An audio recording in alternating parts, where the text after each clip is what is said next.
स्वाभिमान टिकवायचा असेल तर समस्त विरोधी पक्षांचे उमेदवार न्यायमूर्ती बी सुदर्शन रेड्डी हे योग्य उमेदवार त्या पदासाठी आहेत। आज काय काय बैठकी होणार आहेत? 2:30 वाजता पितृपक्षाचा गणपती विसर्जनामध्ये खास करून लालबागच्या राजाचं विसर्जन चंद्रग्रहण सुरू असताना झालं असं लोकांचं म्हणणं आहे। सर 2:30 वाजता आज मॉकपोल आहे का? काय काय इंडिया आघाडीच्या बैठकी आहेत या संदर्भात? नाही, नक्कीच म्हटलं ना की इंडिया आघाडीचे जे सगळे खासदार आहेत ते दुपारी सेंट्रल हॉलमध्ये एकत्र जमतील। उद्याच्या उपराष्ट्रपती पदाच्या निवडणुकीसंदर्भात कशा प्रकारे मतदान केलं पाहिजे, थोडी ही टेक्निकल तांत्रिक किचकट एक बाब असते, त्यांना योग्य प्रकारे मार्गदर्शन केलं जाईल। बस बाकी आज जे खरगे साहेबांनी डिनरचं आयोजन केलं होतं ते रद्द केलं आहे। पंजाबमधली किंवा हिमाचलमधली एकंदरीत पूरपरिस्थिती पाहता त्यांनी आजचं जेवण रद्द केलं आहे, डिनर रद्द केलं आहे। तर सर्व खासदारांसाठी विरोधी पक्षांच्या काँग्रेसचे अध्यक्ष खरगे साहेबांनी आज एक डिनरचं आयोजन केलं होतं। क्रॉस वोटिंगची शक्यता आहे काही?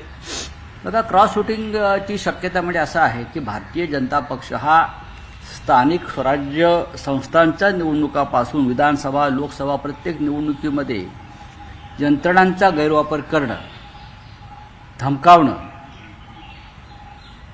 प्रलोभनं दाखवणं अशा गोष्टी करतच असतो। पण ह्या वेळेला त्यांना हे शक्य होणार नाही याची आम्हाला खात्री आहे। सर, स्थानिक स्वराज्य संस्थांच्या निवडणुकीमध्ये तुमच्या पक्षाच्या काही नगरसेवकांना सोबत घेण्याचा प्रयत्न भाजप करते अशी माहिती आहे। त्यांना 150 जागावरती निवडणूक लढायची, त्याच्यासाठी तुमच्या काही नगरसेवकांना नाही, आमचे बरेचसे नगरसेवक हे याआधी प्रलोभनाला बळी पडून दुसऱ्या पक्षात गेलेले आहेत। कोणी किती प्रलोभनं दाखवली आणि गेले तरी मुंबई महानगरपालिकेची निवडणूक, ठाणे महानगरपालिकेची निवडणूक, ज्या प्रमुख महानगरपालिका आहे त्या शिवसेना जिंकणार याच्याविषयी आमच्या मनात शंका नाही। सर, देशात हिंदुत्ववादी सरकार आहे, तुम्ही असं सत्ता मगाशी बोलताना मुहूर्त सांगितले, पण गणेश विसर्जनाला दुसरा दिवस उजाडला, तेही चंद्रग्रहण सुरू असताना ती झाली। तर त्यातच लालबागच्या राजाच्या सगळ्या व्यवस्थापनाबद्दल शंका उपस्थित केल्या जातात, लोकांना ढकललं जातं, सर्वसामान्य लोकांना या संदर्भात। ह्याच्यावरती मी कसं काय मत व्यक्त करू? माझ्या आतापर्यंतच्या कारकिर्दीमध्ये मी अद्याप तिथे गेलो नाही। काही कारण आहे त्यासाठी? मी गेलो नाही। मी गणपती दर्शन करत असतो ना, असं नाही मला कोणी बोलवलं तर मी जात असतो, घरामध्ये गणपती असतो। पण मी तिकडला जो काही एकंदरीत प्रकार दिसतो तर ते पाहिल्यावरती मला असं वाटलं की त्या गर्दीमध्ये अजून एकाची भर नको, लोकांनाही कळलं पाहिजे। हिंदुत्ववादी असतील, श्रद्धा असेल, गणपती हा घरातला, देव्हारातला आणि इतर सार्वजनिक क्षेत्रातला गणपती हा एकच असतो। पण अलीकडे मला सातत्याने दिसत आहे लालबागचा राजा हा अमित शहाना जास्त पावतो, मराठी माणसाला पावताना दिसत नाही। त्यामुळे जो मराठी माणसाला जेव्हा तो पावायला सुरुवात होईल तेव्हा मी नक्की त्या गणपतीच्या दर्शनाला जाईल। सर, जाहिरातीवरनं अजूनही राजकारण सुरू असल्याचं बघायला मिळतं। देवेंद्र फडणवीस यांच्या ज्या जाहिराती दिलेल्या होत्या त्याच्यावरती रोहित पवारांनी प्रश्न उपस्थित केला, ते म्हणतात की देवेंद्र फडणवीसांना न सांगता ह्या जाहिराती मित्रपक्ष मला माहीत नाही या जाहिरातीवरती 50 कोटी रुपये खर्च झाला आणि ते अज्ञात व्यक्तीने केलेलं आहे। ही अज्ञात व्यक्ती कोण हे राज्याच्या मुख्यमंत्र्यांना माहीत असायला पाहिजे। संपूर्ण महाराष्ट्रात डिजिटल होर्डिंग्स, वृत्तपत्रातल्या इंग्लिश, मराठी, हिंदी सर्व भाषेतल्या जाहिराती, टीव्हीवरच्या जाहिराती, हा साधारण खर्च 50 कोटीच्या आसपास एका दिवसाचा, आणि या जाहिराती सातत्याने दिसत आहेत टीव्हीला। आता हा दाता कोण आहे?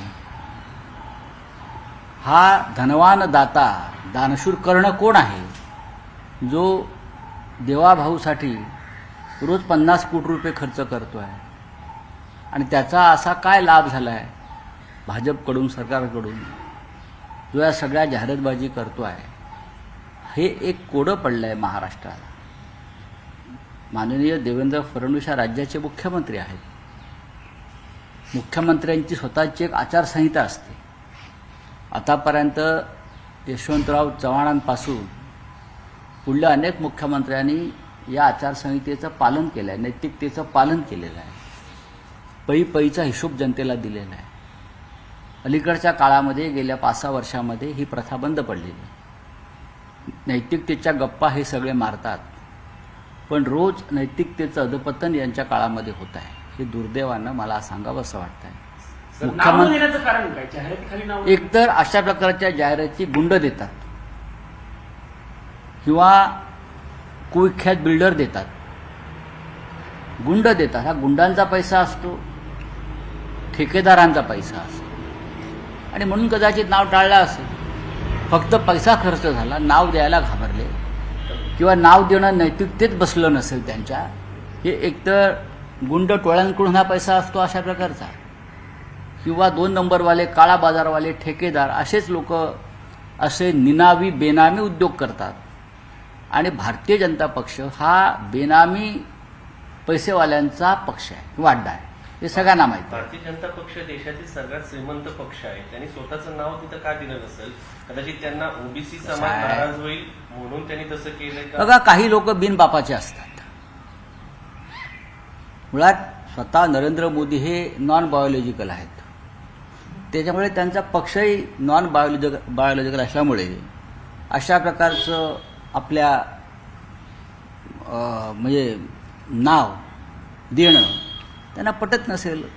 आम्ही नॉन बायोलॉजिकल आहोत, आम्हाला नावाची गरज नाही. सर, मराठा आजचा अजित मराठा पवारांवरती आहे. आरक्षणानंतर ओबीसी संदर्भात एक अत्यंत महत्वाची बैठक होती. मुख्यमंत्री सांगतात की ओबीसीवरती आम्ही अन्याय होऊ देणार नाही. आणि ओबीसी एकटं पडले का या आरक्षणात? नाही, मला माहीत नाही. याच्यामध्ये आता एक विषय संपल्यावर दुसऱ्या विषयात अशा प्रकारे दिल्लीत बसून चर्चा करणं योग्य नाही. कुछ हिंदी में आहे तो सर, बोलिए. अग्रलेख तुम्ही जो लिहिला अजित पवारांवरती आणि त्यांच्यावरती गुन्हा दाखल करण्यात यावा, कायदा सर्वांना समान आहे असं तुम्ही म्हटले. का जर सरकारी कामात हस्तक्षेप केला म्हणून अजित पवारांच्या 4 हस्तकांवर गुन्हा दाखल झाला, कोणीतरी बाबा जगताप वगैरे लोक आहेत, नावं पाहिली, चिलीम बिलीम असे ओढतायत, मग ज्यांनी सरकारमध्ये बसून हा हस्तक्षेप केला ते अजित पवार आहेत. यापूर्वी सरकारी कामात हस्तक्षेप केल्याबद्दल अनेक मंत्र्यांना आपलं पद गमवावं लागलेलं आहे, चुकीची कामं केल्याबद्दल. मग शिवाजीराव निलंगेकर पाटील असतील, शिवसेनेचे मुख्यमंत्री मनोहर जोशी असतील त्या काळातले, त्यानंतर बॅरिस्टर अंतुले असतील, चुकीचं काम केलं म्हणून त्यांना आपलं पद गमवावं लागलं, मंत्र्यांना गमवावं लागलं. मग अजित पवारांच्या संदर्भात ही जर मागणी होत असेल तर त्यात चुकलं काय? कारण स्वतः अजित पवार हे अत्यंत नीतिमान असे राजकारणी आहेत. त्यांनी अनेकदा सांगितलेलं आहे की मी वैयक्तिक कामं कोणाला सांगत नाही, मी सार्वजनिक कामांसाठीच अधिकाऱ्यांना फोन करतो. मग त्या अंजली कृष्णा या महिला IPS अधिकाऱ्याला जे काम सांगितलं बेकायदेशीर मुरुम उत्खननाचं, ते सार्वजनिक काम होतं का? याचं उत्तर द्यायला पाहिजे राज्याच्या उपमुख्यमंत्र्यांनी किंवा राज्याच्या मुख्यमंत्र्यांनी. अशा वेळेला राज्याच्या मुख्यमंत्र्यांची दातखिळी का बसते हे सुद्धा महाराष्ट्राला पडलेलं कोड आहे. एरवी ते बोलत असतात, मुख्यमंत्र्यांनी याच्यावरती बोललं पाहिजे का नाही बोललं पाहिजे? या राज्याचे गृहमंत्री आहेत ते, त्यांनी का बोलू नये? ते ह्या राज्याचे गृहमंत्री आहेत, पण गृहमंत्री म्हणून त्यांनी सातत्यानं सरकारमधल्या गुन्हेगारी स्वरूपाच्या लोकांना पाठीशी घातल्या. हे जर काम इतर कोणी विरोधी पक्षाच्या नेत्याने केलं असतं तर भारतीय जनता पक्षानं तोबा करत छाती बडवत रस्त्यावर आंदोलनं केली असती, स्वतः मुख्यमंत्र्यांनी पत्रकार परिषद घेतली असती. आता का नाही बोलत तुम्ही? आता तुमची वाचा का जाते?